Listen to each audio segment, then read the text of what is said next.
Bueno, vamos entonces a pasar a la siguiente lección. Ya, tenemos 3 minutos todavía. Ok.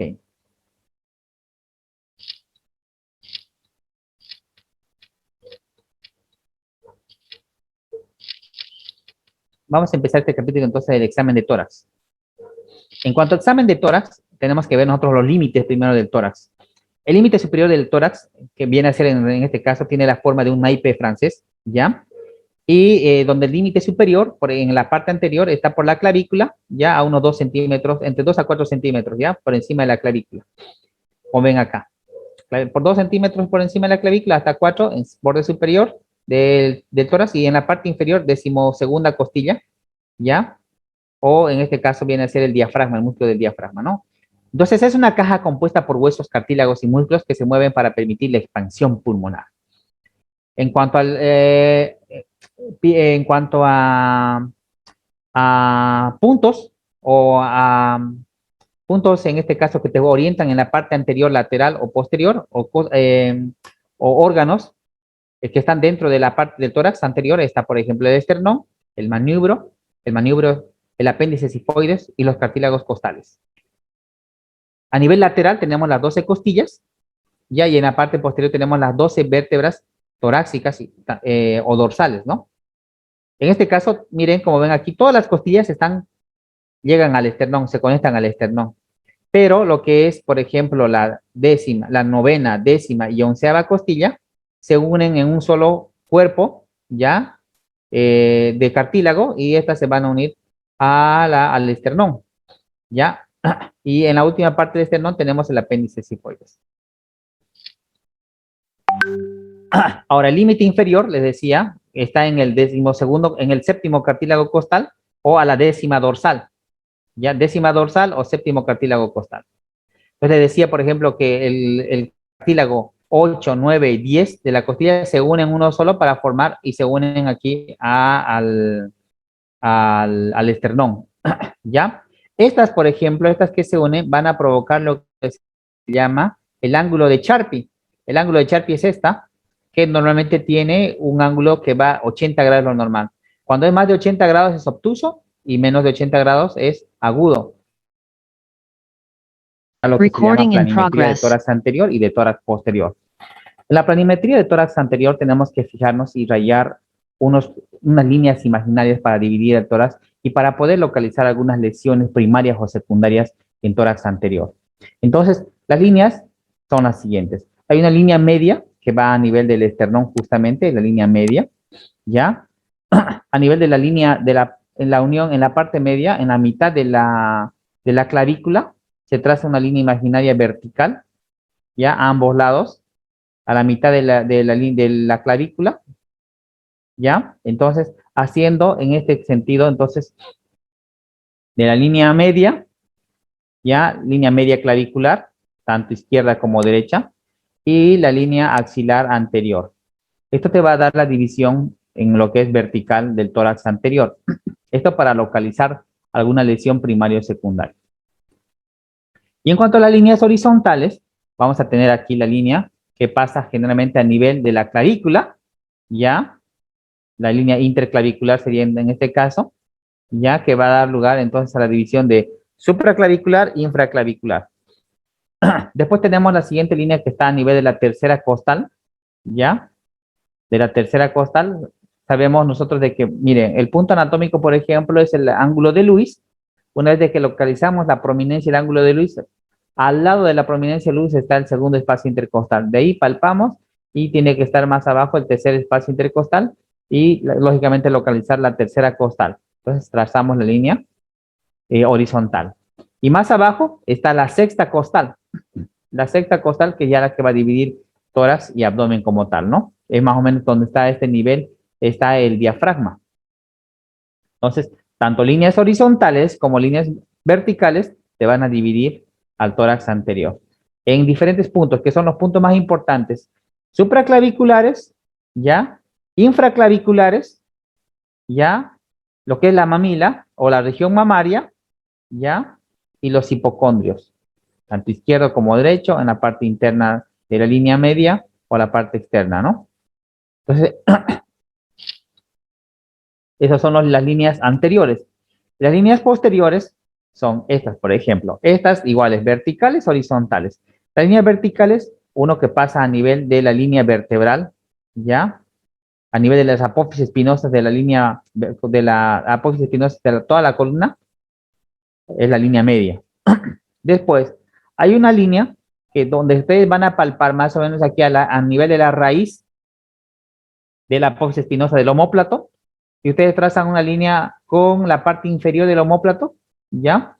Trazan una línea perpendicular tanto izquierda como a derecha y tienen las líneas paralelas, perdón, a la línea media vertebral. Y lógicamente aquí va a estar la línea axilar posterior. Entonces, de esta forma se va a dividir el tórax posterior, verticalmente. Y en la parte horizontal, ustedes van a trazar una línea a nivel justamente de las apófisis espinosas del omóplato, ¿ya? Trazan una línea entre esta apófisis y la otra apófisis, trazan una línea horizontal, que sería entonces la parte superior, y hay otra línea que pasa a nivel de la parte inferior de la escápula. En este caso, la escápula es el punto clave para dividir las líneas horizontales y en este caso verticales de la parte torácica. ¿Ya? Entonces, la línea inferior de los omóplatos y la otra a nivel de la decimosegunda costal. Ya entonces tenemos líneas horizontales y líneas verticales. Y para terminar la planimetría, tenemos la parte ya lateral del tórax. Y en esta parte lateral vamos a ver que está la línea anterior axilar, la línea media axilar y la línea posterior. ¿Listo? Entonces, estas, ¿para qué te sirven, por ejemplo? En esta parte superior está el hueco axilar. En este hueco axilar, ustedes saben que es asiento de ganglios y que cuando están tumefactos, tienen que decir, bueno, está en la región del hueco axilar, pero a nivel posterior a la línea media axilar. ¿Ya? O en la región anterior de la línea media axilar. Es para ubicarnos. Para eso sirve la planimetría. Dentro del examen físico de tórax, entonces vamos a hacer las maniobras en cuanto a lo que es el protocolo, ¿no? De revisión, inspección, palpación, percusión y auscultación. En este caso, el tórax tiene el protocolo de las 4 revisiones, ¿no? Inspección, palpación, percusión y auscultación. Entonces, antes de entrar a lo que es netamente el protocolo en mismo, tenemos que saber ciertas cosas como, por ejemplo, los tipos de respiración que ya lo hemos avanzado anteriormente. Dentro de estas vemos, por ejemplo, la respiración eumnéica, es toda la que tienen ustedes, por ejemplo, una respiración inconsciente, no saben cuánto respiran, pero si se ponen a revisarlo, más o menos están entre 12 a 14. Puede ser variar entre 10 a 20 como límites máximos. Y la hipernia es aumento de la frecuencia respiratoria, perdón, aumento de la profundidad respiratoria. Aumento de la profundidad respiratoria se llama hipernia. Y taquipnia es aumento de la frecuencia respiratoria como tal, como ven aquí. Es aumento de la profundidad. Y taquipnia es aumento de la frecuencia. Y la polipnia, que no está acá la polipnia, es el aumento tanto de la profundidad como de la frecuencia respiratoria. ¿Ya? Entonces no está acá. La bradimnia, entonces, la bradimnia es la disminución de la frecuencia respiratoria. Y el apnea, justamente, apnea o pueden ponerlo como gasping si quiere, una respiración, ¿no? Medio que agónica, ¿no? Menos de 10 por minuto. Y el chain stop, en realidad es una alteración del núcleo, del núcleo respiratorio, donde van a empezar en creciendo y luego en decreciendo, donde va a llegar un punto en que el paciente entra en apnea. Igual, creciendo y decreciendo. Un paciente esta mañana justamente revisamos y que estaba con esta respiración de chain stop. ¿En qué pacientes se presentan estos? ¿En pacientes cardíacos o en pacientes neurológicos? La respiración de chain stop. Ya, entonces, en cambio, estos se presentan, por ejemplo, en pacientes que tienen acidosis, infecciones, en cualquier paciente que esté internado, o a veces en pacientes que tienen emociones intensas. Entonces vemos. Y la respiración de Kussmaul, por ejemplo, es como esta acá, son aumento de la profundidad. Es tipo polipnia, ¿ya? Es tipo polipnia, pero en este caso se debe a una patología, por ejemplo, que en este caso viene a ser la cetoacidosis diabética típica de la cetoacidosis diabética. Y la respiración de Biot totalmente anormal, ¿no? Y en la exploración de los planos del tórax, entonces vamos a ver con la división, con la planimetría que vimos, la zona supraespinosa, que es de la apófisis espinosa del omóplato, supraespinosa. Ya la zona escapular externa de la escápula, del omóplato, en otras palabras, hacia afuera, se llama escapular externa. Y la zona inferior de la escápula, en la parte posterior. Ya en la parte del hueco axilar mismo, tenemos el hueco axilar en la parte superior y la zona subaxilar en la parte inferior.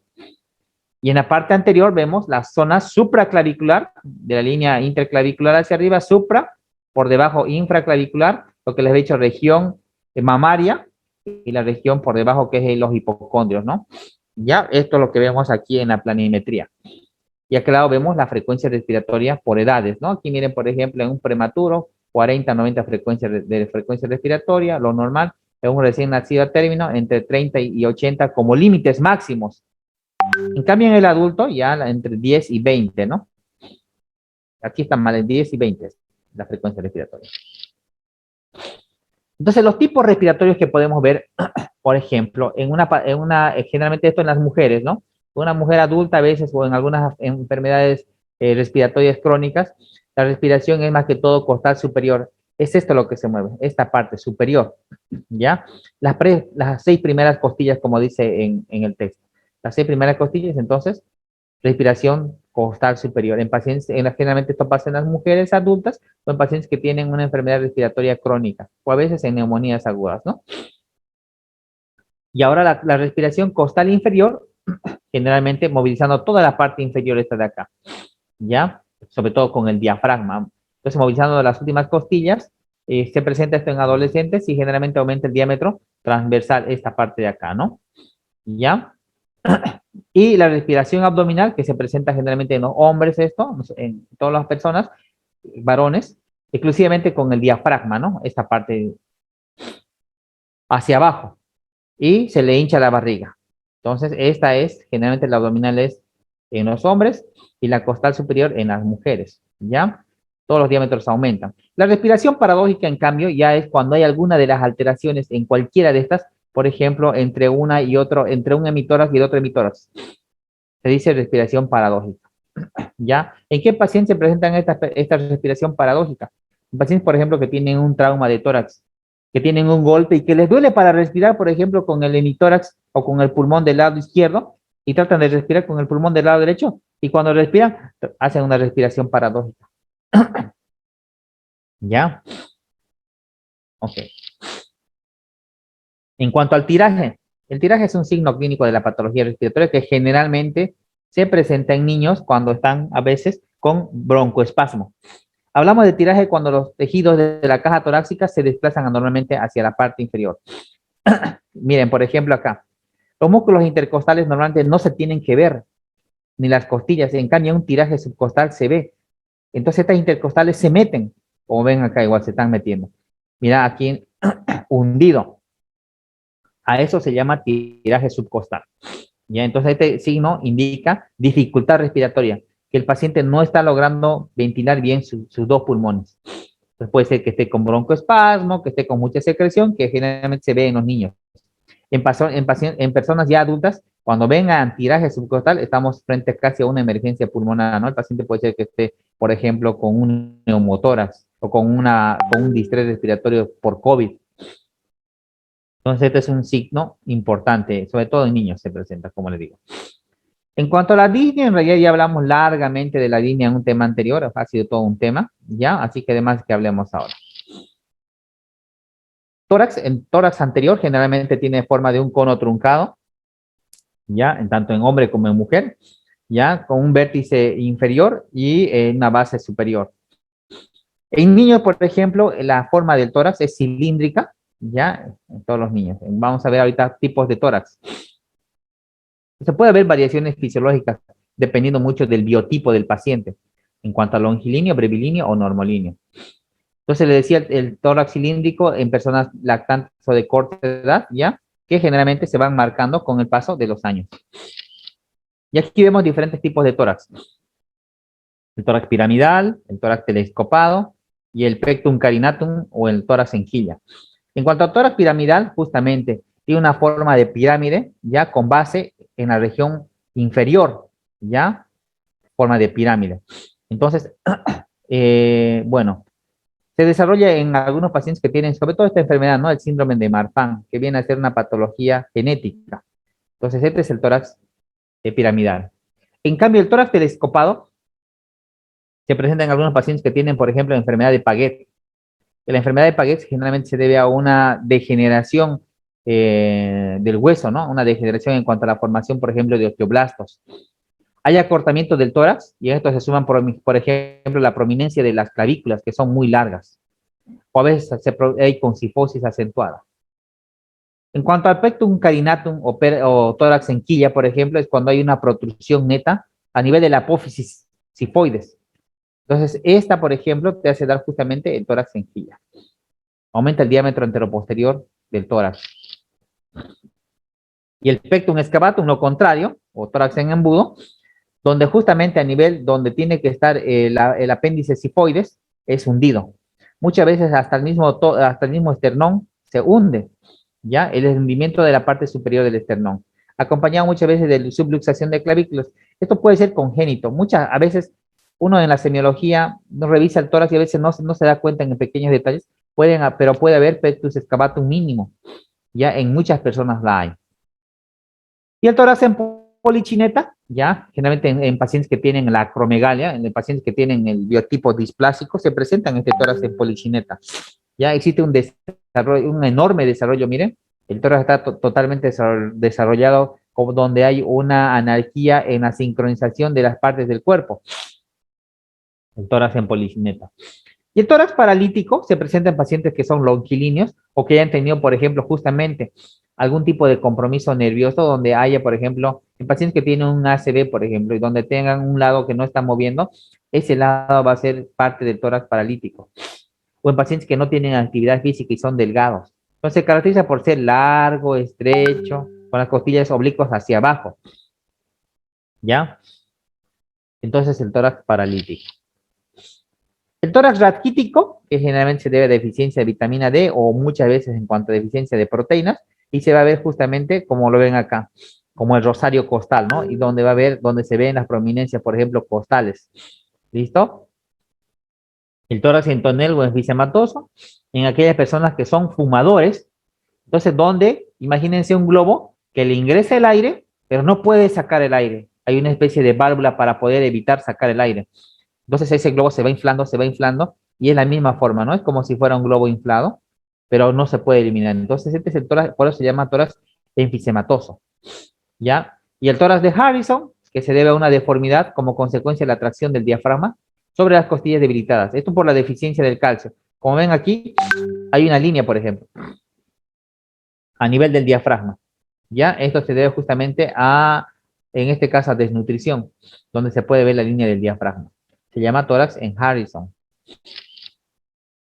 Tenemos luego el tórax escoliótico, que ese puede deberse a muchas patologías, ¿no? Puede ser patología de osteogénesis imperfecta, puede ser, digamos, algún trauma, o en este caso, por ejemplo, algún tipo de trabajo que haya provocado, digamos, en personas adultas, esta escoliosis, ¿no? Entonces, hay una desviación de la columna, totalmente, a nivel de la columna dorsal. ¿Y esto qué te hace? Te hace de que, digamos, una parte del tórax esté totalmente, digamos, ensanchada y la otra disminuida. Ya hay una asimetría en el tórax, en otras palabras.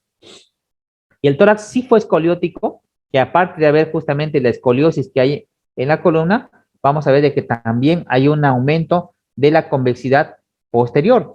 Entonces, esta convexidad posterior hace de que justamente el paciente, aparte de tener escoliosis, tenga sifosis, es decir, un aumento en la curvatura posterior. ¿Ya esto en qué tipo de patología se presenta? Por ejemplo, se presenta en pacientes que tienen osteogénesis imperfecta o que tienen cretinismo endémico, ¿ya? Y el tórax sifótico, que en realidad viene a ser solamente esto, miren, lo normal de una persona es de que mantenga, digamos, las curvaturas mínimas. Por ejemplo, aquí hay una leve sifosis, luego hay una lordosis acá compensatoria y luego una nuevamente sifosis. Lo normal es esto. Esto, por ejemplo, el paciente ya está aumentando su curvatura y acá aumenta totalmente la curvatura. Entonces, esto llega a ser una sifosis. Y aquí vemos un resumen de todo lo que hemos hablado. tórax infantil cilíndrico, como hemos visto, el esténico o normal, o el normolíneo, ya el enfisematoso es como el globo que les decía, ya totalmente inflado. Cuando hay un aplanamiento, esto por fibrosis o por alguna cicatriz, por tuberculosis en este lado, por ejemplo, ya queda totalmente deforme, ya, es un tórax paralítico. El hipoesplénico en pacientes que son longilíneos, se puede decir, el hiperesplénico en personas gorditas, ya, y aquí los diferentes tipos de tórax anormalmente, ¿no? Este tórax, el pectum excavatum y el pectum carinatum en forma de pirámide. Y aquí viene, se presentan, por ejemplo, en algunas patologías, es decir, el enfisematoso, en asma bronquial, en tuberculosis, en silicosis, en EPOC, el paralítico, en cualquier enfermedad que haya provocado parálisis, en este caso de los músculos, o por desnutrición grave, o en pacientes que tienen ACV. El raquítico, que le llamamos por deficiencia de vitamina D o calcio, o en este caso algunas proteínas. El cilíndrico, que le he dicho en niños, que sobre todo. El cifoescoliótico por alguna deformidad, en este caso puede ser por mal de Pot. El mal de Pot, por ejemplo, es una patología donde se presenta deformación y desgaste y destrucción de materia ósea, en tuberculosis ósea, por ejemplo. ¿Ya? El piriforme se presenta en niños de corta edad, en pacientes asmáticos. El piramidal, le decía, en algunos niños asmáticos o algunos pacientes que tienen cardiopatía congénita, como por ejemplo la tetralogía de Fallot. El conoide o cuando hay tórax totalmente deformados, en algunos tumores, por ejemplo. Y en cuanto a algunas lesiones que vamos a ver en la inspección del tórax como tal. En tórax anterior, lo que entonces vamos a buscar con la inspección es ver si es simétrico o no es simétrico. Luego vamos a buscar lesiones primarias y secundarias. Por ejemplo, vamos a ver si hay quemadura por el sol, si tiene alguna lesión, en este caso puede ser prominente o en este caso puede ser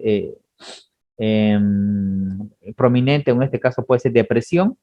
Si hay, por ejemplo, tatuajes, en este caso, si vamos a ver, también podemos ayudarnos por métodos radiológicos.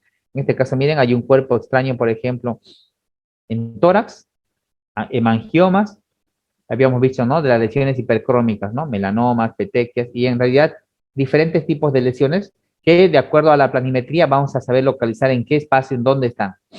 Si es supraespinoso, mamario, y como les había mencionado anteriormente.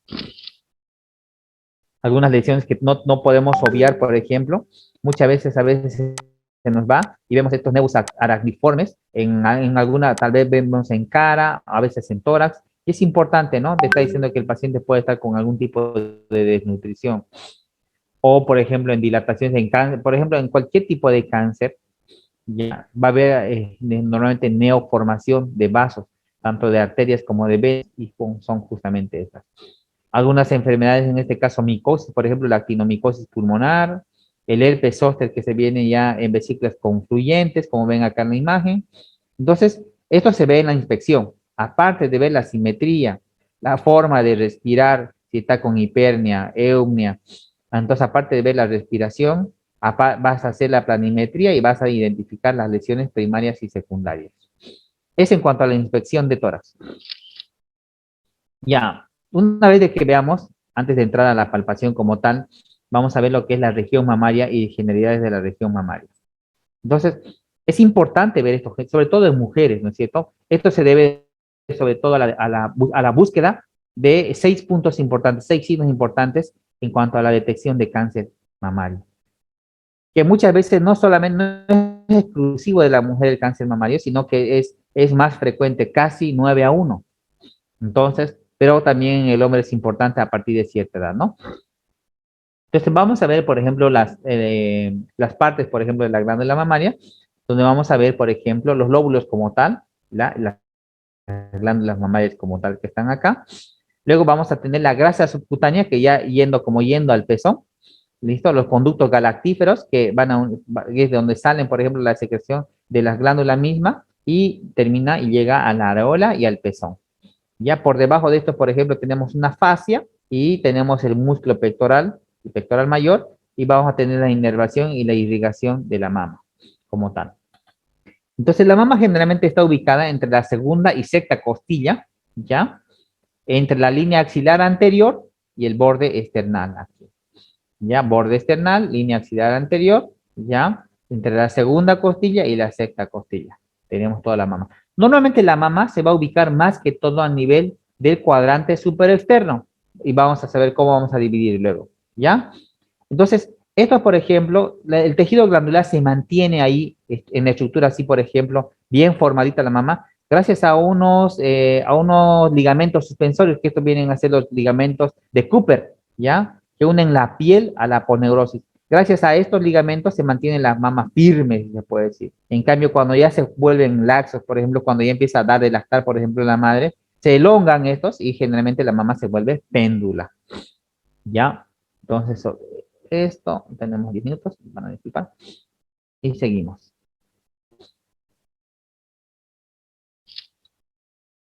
Entonces le decía, por ejemplo, en la mama, si ustedes van a palpar, por ejemplo, a la palpación, es más que todo tejido adiposo, que predomina casi en un 80%. ¿Ya? Y en realidad la glándula mamaria está entremezclada con el tejido adiposo. Esto se puede palpar y cuando nosotros colocamos el ecógrafo también se puede ver ecográficamente. Entonces, lo que les decía hace un momento, la mama generalmente va a tener su desplazamiento más hacia el lado, hacia el ángulo o hacia el cuadrante superexterno. Entonces, la mama se va a dividir en realidad gracias a una línea que pasa tanto en forma perpendicular a la mama, al pezón como tal, tanto horizontal como vertical. Entonces, la mama se va a dividir en 4 cuadrantes. Empezamos con el cuadrante superexterno, el inferoexterno, el inferior interno y el inferior, perdón, el superior interno. 4 cuadrantes. Donde de estas, por ejemplo, gran parte de la mama les decía, y ya, donde le decía la gran parte de la mama se encuentra en el ángulo superoexterno, donde se encuentra ahí, por ejemplo, una prominencia que va yendo hacia el hueco axilar, que se llama la cola de Spence. Es importante mencionar esta cola de Spence, porque generalmente todos los cánceres y todas las neoformaciones o malignidades que se puede dar en la mama justamente se encuentran en el cuadrante superexterno en la mayoría de los casos. Más del 60% se encuentran en este ángulo, lamentablemente. ¿Ya? Entonces le decía los 4 cuadrantes y para la revisión, por ejemplo, se debe hacer en forma de las manecillas del reloj. Por ejemplo, las 12, las 6, las 3 y las 9 y yendo y revisando en forma de manecillas del reloj. Entonces, y para ir preguntando en cuanto al interrogatorio, ¿no? Les decía, el cáncer de mama preferentemente en el sexo femenino a partir de los 40 años, la mujer siempre se tiene que hacer la revisión en el espejo, ¿no es cierto? Con la mano hacia arriba e ir haciendo la revisión, ¿ya? Entonces, a veces hay tumoraciones que no se pueden ni palpar, que pueden ser de escasos milímetros, hasta a veces hasta unos 5 milímetros de tamaño. Y aquí, como ven, por ejemplo, a veces los ganglios generalmente no se palpan, pero ahí nacen pequeños ganglios, por ejemplo, que ya son puntos de alerta, y estos pueden ir creciendo. 2 centímetros ya se puede palpar, y a veces crecen rápidamente, ¿no? A veces hasta 5 centímetros como tal. ¿Ya? Entonces, también indagar un poco en la historia familiar, por ejemplo, esto es lamentablemente una mujer, por ejemplo, que tenga antecedentes familiares de cáncer de mama de la abuela, de la madre, lo más probable es que tenga una predisposición genética a tener cáncer de mama. Entonces se tiene que hacer chequeo frecuentemente y, por ejemplo, muchas artistas famosas se han decidido sacar, por ejemplo, sacarse la mama completamente. ¿Ya? Entonces, hay algunos factores que van a incidir en el inicio, por ejemplo, de SEA de mama. Por ejemplo, la obesidad, el tabaquismo, la terapia estrogénica en aquellas personas que toman anticonceptivos orales, por ejemplo, es un factor de riesgo. ¿Ya? La multiparidad o, de lo contrario, la nuliparidad. Entonces, ambos, por ejemplo, vienen a ser factores extremos en cuanto a la aparición de cáncer. De esto, por ejemplo, ¿cuáles son los más frecuentes que se ven? La obesidad de mujeres generalmente se ve frecuentemente. O la toma de anticonceptivos también. ¿Ya? Entonces, lo que les decía hace un momento, los 6 puntos importantes, 6 síntomas importantes a la hora de tener la detección de cáncer de mama. ¿Cuáles son? Si se aparece un bulto, por ejemplo, o está el pezón hundido, o hay un hoyuelo o una depresión en la región perimamaria, o hay secreción del pezón, generalmente viene a ser secreción con sangre, o hay un área rojiza completamente ahí, o hay piel, o la piel de la mama es piel de limón. Entonces, 6 síntomas totalmente importantes a la hora de revisar mama. Si hay alguno de estos, automáticamente se tiene que hacer primero una ecografía mamaria y luego una mamografía. ¿Ya? Si hubiera esto. Entonces, esto es lo que hay que buscar a la hora de revisar mama en cuanto a la inspección y a la palpación, ¿ya? Y es lo que la mujer se tiene que autoevaluar continuamente. En cuanto al examen físico, les decía, normalmente tiene, ahí miren, algunas, he puesto una foto, por ejemplo, de secreción mamaria o de retracción mamaria. Y en cuanto a la inspección, en posición sentada y con el tórax descubierto hasta la cintura para evaluar la primera fase, ¿no es cierto? En la primera fase lo que se debe ver es el tamaño. Ya macromastia se llama cuando las mamas, por ejemplo, son muy grandes. Macromastia, ya, o hipomastia cuando son pequeños, o micromastia, si quieren también se puede decir. Se puede evaluar pequeñas, medianas y grandes, ya, o se puede ver una pseudoginecomastia o lipomastia. ¿Qué quiere decir esto? Pseudoginecomastia, por ejemplo, o la lipomastia, que cuando personas obesas, por ejemplo, generalmente tienen tendencia a tener una mama más grande de lo normal en pacientes obesos. O en pacientes, por ejemplo, que toman digital, en pacientes que toman digoxina, por ejemplo. O en pacientes que son muy mayores de edad, en personas varones, por ejemplo, porque ya los varones cuando pasan de los 60 a 70, ya no tienen secreción androgénica. Entonces, hay un aumento, de un pequeño desnivel en cuanto a hormonas y hay hormonas femeninas que van a ir, digamos, compensando ese déficit y va a tener un cierto aumento de volumen de la mama. Ya, además, en mujeres normales, digamos, de factor genético, se puede ver la hipertrofia llamada macromastia. ¿Ya? Ahora, en cuanto a la simetría, generalmente las mamas son asimétricas, generalmente son asimétricas. La mama izquierda generalmente viene a ser un poco más grande que el lado derecho. Indagando, digamos, cuál es la causa sobre esto, se puede decir que como está más cerca del corazón, entonces tiene más irrigación y se desarrolla más. ¿Ya? Pero ahí pueden haber diferentes tipos de mamas, ya pueden ser cónicas, redondas, péndulas o flácidas. En este caso también puede haber, miren, convexas, en este caso, cónicas o péndulas, como les decía. Entonces, les decía lo de la simetría fisiológica y ver las características de la piel, ¿no es cierto? Entonces, aquí vemos, por ejemplo, a las partes de la mama. Vemos aquí el pezón, por ejemplo, la areola mamaria, y aquí vemos lo que son por cerca de la mama y entre el pezón, vemos lo que son los tubérculos de Montgomery. Entonces, generalmente la areola mamaria es hiperpigmentada y el pezón generalmente es prominente. Pero hay muchas veces que tenemos un pezón que son a veces invertidos, ¿no es cierto? Que no necesariamente necesita ser patológico. Esto generalmente pasa en adolescentes y en niñas, pero cuando ya tienen ya cierta edad, generalmente son prominentes hacia afuera. Y entonces los pezones son redondos, hiperpigmentados, sin vello y de igual tamaño. Ya, en el cáncer mamario, por ejemplo, generalmente se puede observar lo que es la piel de naranja, que es frecuente ver, por bloqueo del retorno linfático. En cuanto al color, la piel generalmente se puede observar diferentes tipos de color, pero normalmente es rosada, ¿ya? Y del mismo color del piel. Puede haber lesiones primarias y secundarias, en este caso puede haber, por ejemplo, mire, puede haber un nevo a nivel de la región de la mama. O puede verse a veces algunos ganglios infartados que pueden ser de región axilar, pueden ser, por ejemplo, por el rasurado, que generalmente pasa esto en la mujer. O puede ser, por ejemplo, cuando está dando el lactar, el bebé puede causar pequeños microtraumas a veces en la succión. Entonces, muchas veces cuando están dando el lactar, la mama se vuelve turgente, dura, ¿ya? Y a veces cuando no se logra sacar toda la leche, el paciente llega a tener a veces un absceso de mama. Entonces es importante a veces drenar, ¿no? Lo que es el contenido de los conductos galactóforos de la secreción mamaria.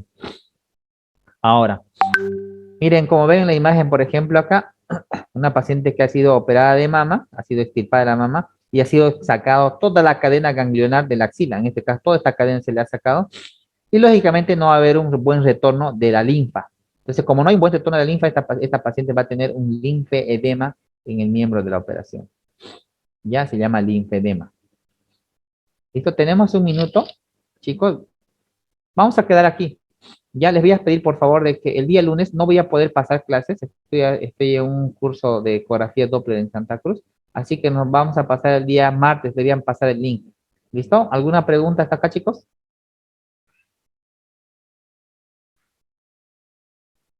¿Alguna pregunta? No, doctor. Ok, chicos, entonces nos vamos a ver el día martes, ¿ya? No, claro, doctor. Hasta luego. Record.